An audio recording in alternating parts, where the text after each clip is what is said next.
অনেক সময় মন চাইবে এটা করি, মন চাইবে এটা বলি, মন চাইবে এটা বলি, মন চাইবে এটা করি। তো মন চাইলেই সেটা বলা যাবে না, মন চাইলেই সেটা করা যাবে না। কারণ একজন মুমিনের জান এবং মাল এটা আল্লাহ আমানত রেখেছেন। ইন্নাল্লাহা আশতারা মিনাল মুমিনিনা আনফুসাহুম ওয়া আমওয়ালাহুম বিআন্না লাহুমুল জান্নাহ। মুমিনের জানমাল আমানত, জান্নাতের জন্য এই জানমাল আল্লাহর রাস্তায় বিলীন করা লাগবে। আপনার জানমাল নিজের মতো আপনি বিপথে খরচ করতে পারবেন না।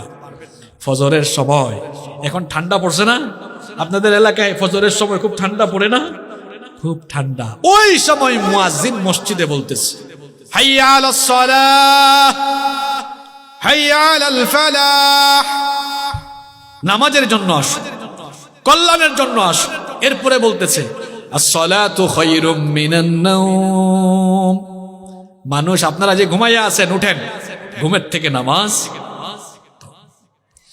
মন চাইবে তখন এই ঠান্ডা পড়ছে একটু ঘুমাই, এটা মনের চাওয়া। এটা কিসের চাওয়া? আর আল্লাহর চাওয়া আল্লাহ মুয়াজ্জিনকে দিয়া ঘোষণা দেওয়াইলেন। আল্লাহ বললেন ঘুমাইস না, নামাজে আয়। মনের কথা শুনবেন, মনের চাওয়াকে প্রাধান্য দিবেন না আল্লাহর চাওয়া পূরণ করবেন? আসতে বললে হবে না। কার চাওয়া? যে ঘুষে নিয়ে আসছে ঘুষের টাকা নিতে মন চাইবে। আর আল্লাহ চান তুমি ঘুষ খায়ও না বান্দা। মনের মতো চলবো না আল্লাহর মতো চলবো? মনটা চাইতেছে রাস্তাঘাটে মেয়েদেরকে ডিস্টার্ব করি, মনটা চাইতেছে একটু টানি। আর আল্লাহ বলতেছেন না, টানিস না। আল্লাহ কোরআনে বলেছেন ওয়ালা তুলকু বিআইদিকুম ইলাত তাহলুকা। বান্দা শোন, তোর জান, তোর শরীর, তোর শক্তি এটা কোনোটাই তোর নয়, দিয়েছেন কে? আল্লাহ বলছেন নিজেই নিজেকে ধ্বংসের দিকে ঠেলে দিও না। আল্লাহ নিষেধ করলেন আর আপনি সেটাই করলেন। তাহলে আল্লাহর চাওয়া পূরণ করলেন না মনের চাওয়া পূরণ করলেন? আরো জোরে বলেন। এইভাবে করে ঘুম থেকে উঠে ঘুমানো পর্যন্ত মন অনেক কিছুই চাইবে, কিন্তু মনের সব চাওয়া পূরণ করা যাবে? ঘুম থেকে উঠে ঘুমানো পর্যন্ত যার চাওয়া মতো জীবন চালাতে হবে তিনি কি? ফজরের সময় মনটা চায় একটু ঘুমাই, আর আল্লাহ চান আপনি নামাজে যান। তখন কি আমরা ঘুমাবো না নামাজে যাব? এরপরে সারাদিন মন চাইবে বিপথে চলি, গুনার পথে চলি, আর আল্লাহ চাইবেন না বান্দা তুমি সুপথে চলো, দ্বীনের পথে চলো। যে সকল বান্দারা নিজের নফসটাকে কুপ্রবৃত্তি থেকে, গুনাহ থেকে বাঁচাতে পারবে, আল্লাহ তাদের ব্যাপারে বলছেন ওয়া আম্মা মান খাফা মাকামা রাব্বিহি ওয়া নাহান নাফসা আনিল হাওয়া ফাইন্নাল জান্নাতা হিয়াল মাওয়া।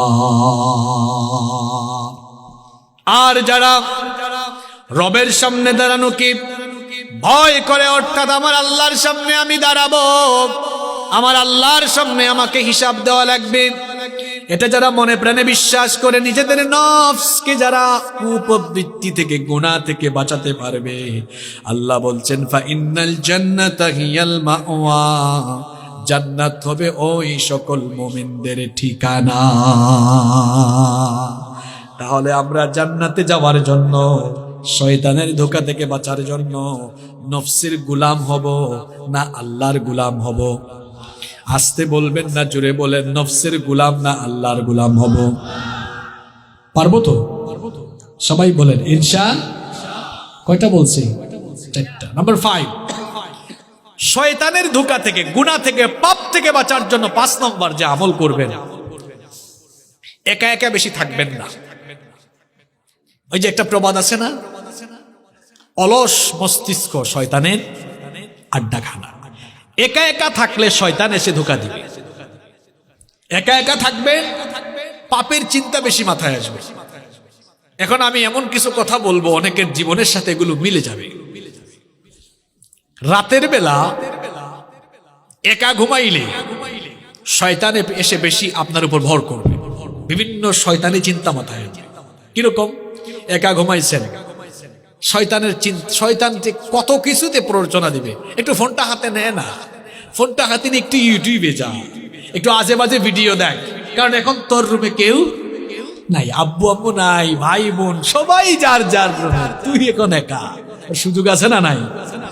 অথবা বলবে ওই যে একটা মেয়ে, ওই যে ওই মেয়েটা, ওইটা আর কি দেখছ যে তার ফেসবুক আইডি আছে, একটু ফ্রেন্ড রিকোয়েস্ট পাঠা, অথবা নাম্বার থাকলে রাতের বেলা কেউ কাছে নাই, একটু ফোন লাগা, একটু কথা বল। একা থাকলেই তো কথা বলার সুযোগ বেশি হয়। অনেক যুবক এখন পর্নোগ্রাফিতে আসক্ত হয়ে গিয়েছে, আর যখন একা থাকে তখন এইসব খারাপ কাজ করতে, খারাপ জিনিস দেখতে বেশি মন চায়। এজন্য আমি যুবক ভাইদেরকে বলি, ভাই গুনাহ থেকে সেফ থাকার জন্য একা থাকিও না। একা থাকলেই শয়তান ভর করবে। এখন বাবা মায়ের উদ্দেশ্যে কিছু কথা আমি বলবো। আপনারা মাহফিলে আসলে অনেক সময় আলেমদের কাছে দাবি করেন, হুজুর মা বাবার খেদমতের কথা একটু বললেন, আমাদের বাচ্চারা কথা শোনে না। এক ব্যাককল, আপনারা ব্যাককল বুঝেন না বেকুব বুঝেন? ব্যাককল, এক ব্যাককল গাছ লাগাইছে, লাগানোর পরে ওই গাছের গোড়ায় পানিও ঢালে না, এই গাছকে দেখাশোনা করে না, সেবা যত্ন করে না। আচ্ছা, গাছের চারা লাগানোর পরে পানি না ঢাললে, সেবা যত্ন না করলে ওই গাছ বড় হয়ে ফল দিবে? তো মরে যাবে। গাছ লাগানোর পরে গাছের গোড়ায় পানি ঢালা লাগে, সেবা যত্ন করা লাগে, সময় যেমন দেওয়া লাগে, তারপরে ফল পাওয়া যায়। ঠিক তেমনি সন্তান জন্ম দেওয়ার পরেই আপনার দায়িত্ব শেষ না, ওই সন্তানের পেছনে সময় দিতে হবে, তাকে ইসলামের আলোকে, দিনের আলোকে বড় করে তুলতে হবে, দিন শেখাতে হবে, কোরআন হাদিস শেখাতে হবে, ইসলামের শিক্ষা দীক্ষায় বড় করে তুলতে হবে। ওয়াজ লাগবে না, এই সন্তান এমনিতেই মা বাপকে মাথার তাজ বানিয়ে রাখবে। সন্তান জন্ম দিয়া এটা পড়াশোনা করে না, করে না, আলিফ বাতাসা শিখাইলেন না, নুরানি মাদ্রাসায় দিলেন না, কোরআন শিখাইলেন না, হাদিস শিখাইলেন না, বানাইছেন আপনি নিজেই বেয়াদব। এখন করে বেয়াদবি, এরপরে আসছেন ওয়াজ দিয়ে ভালো করবেন, এটা তো হবে না। সিস্টেম মেনটেন করতে হবে। গাছ লাগানোর পরে যেমন গাছের গোড়ায় পানি ঢালা লাগে, সময় দেওয়া লাগে, সেবা যত্ন করা লাগে, তেমনি সন্তান জন্ম দিয়া এটার পেছনে সময় দিয়া এরেও ইসলামের শিক্ষা দীক্ষায় শিক্ষিত দীক্ষিত করে তোলা লাগে, ঠিক কিনা?